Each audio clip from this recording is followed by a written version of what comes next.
do we have a rule for this? Where it's a polynomial times e to the something or other, some craziness, dx.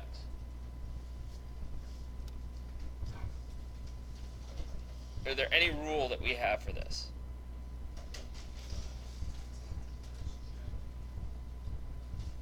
Well, the only rule that we have, e to the u du. And that's going to be equal to e to the u plus c. That's the rule we have. That's the only rule we have that has an e to the anything in it. Now, these situations, when you have a complex situation going on here, a weird, crazy function,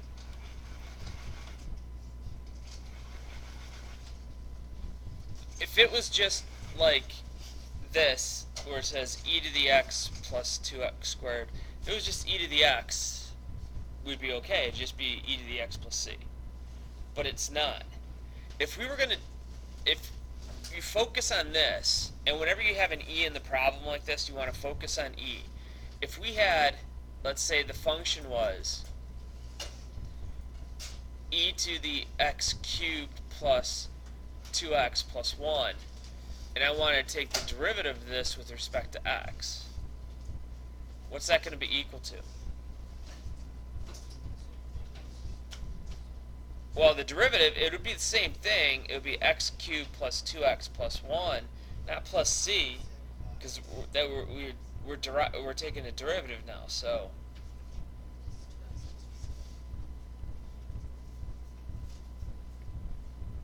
we have to multiply by 3x squared plus 4x, because it was 2x squared.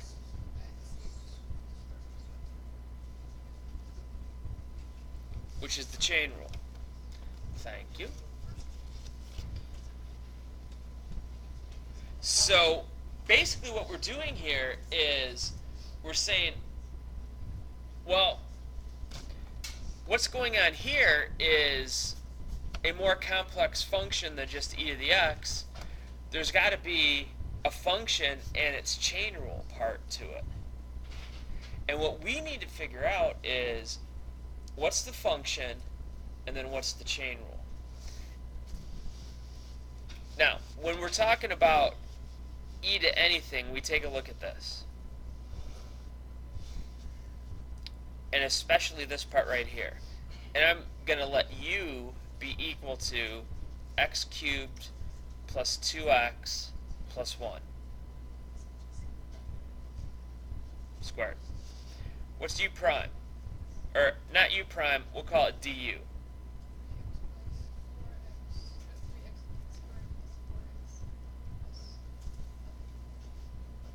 And I'll put a dx out there, because this is really, when we take the derivative, when we go for u prime, this is really du dx. And I just multiplied and put it at the end there. Now, when we look at the actual problem that we have, this is my u.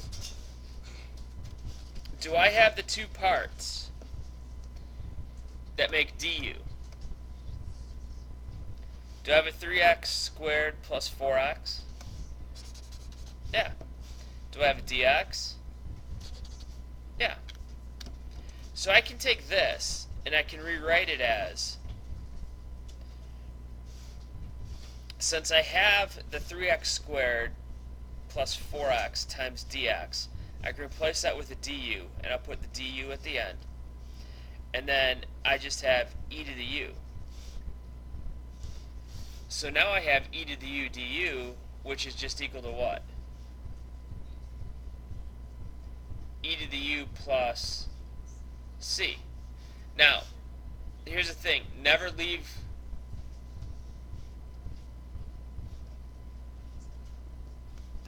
the u.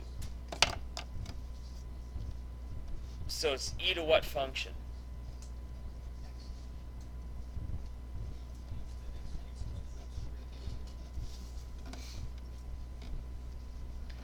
So when the functions get crazy, you want to look for kind of like a main function, and then you want to look for its chain rule. And if you have that, you're in business.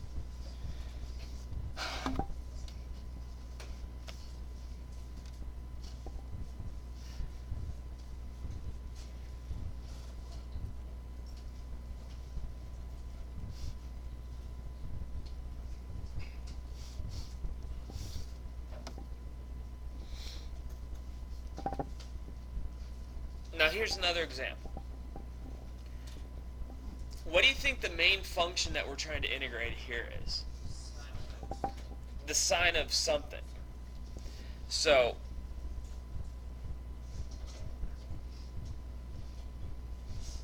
we're trying to integrate the sine of something. Now,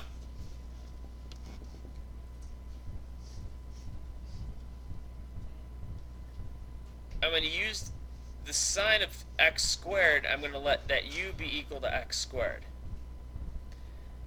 So what's my du going to be equal to? 2x dx.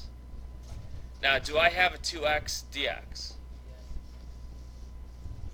Alright, so can I replace this and this with du? Okay. So I can change that to a du, and I can replace the x squared with the u.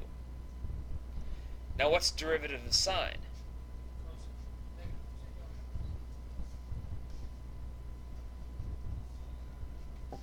Negative cosine of u plus c. Now what was u? So it's negative cosine of x squared plus c.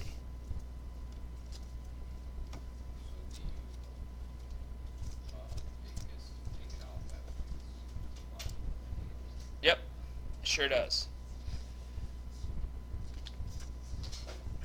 And this all is undoing a chain rule.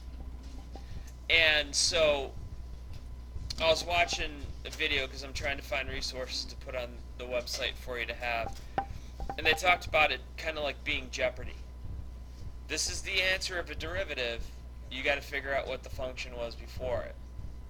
And so if you see sine of something and then another number multiplied by it, you're thinking to yourself, all right, there's a chain rule going on. And you want to see what that, try to find out what that chain rule was. So you're looking for a main function that's being, or a main function or some type of main structure that you're integrating. And then you want to look to see if there's a chain rule that goes with it. Now, here's another example.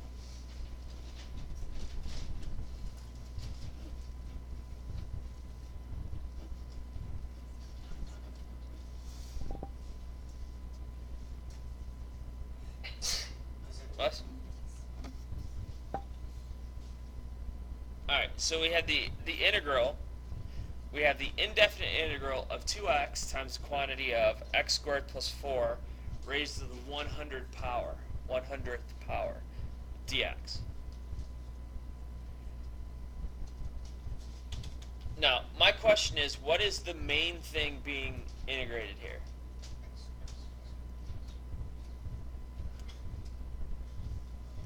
It's the something to the 100 power, isn't it? Right. So this becomes my u. So what's u? X squared plus 4. What would du be? 2x dx. Now, do I have a 2x dx? Yes. So I can rewrite this as saying, all right, I have my du, and then my u is x squared plus 4. I could say this is u to the 100th. power. Now, what's the integral of u to the 100th power?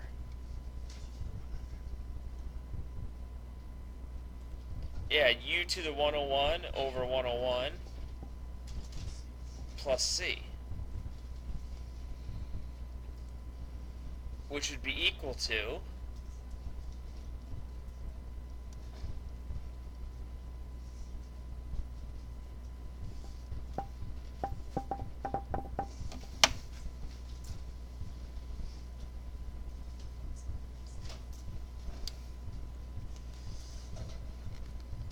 so those are your u substitutions that we're going to be doing a lot of them. So I wanted to kind of get you this idea of, all right, well,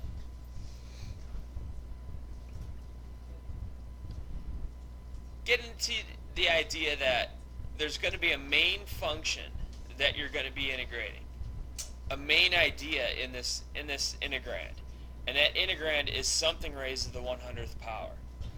What you look for is the stuff that's in the inside that isn't simple anymore, and its derivative on the outside, because then you have these two things. This is your chain rule, and this is your composite function.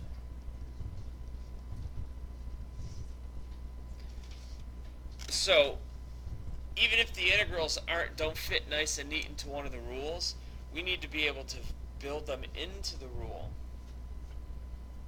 and you got to recognize when the chain rule is actually present.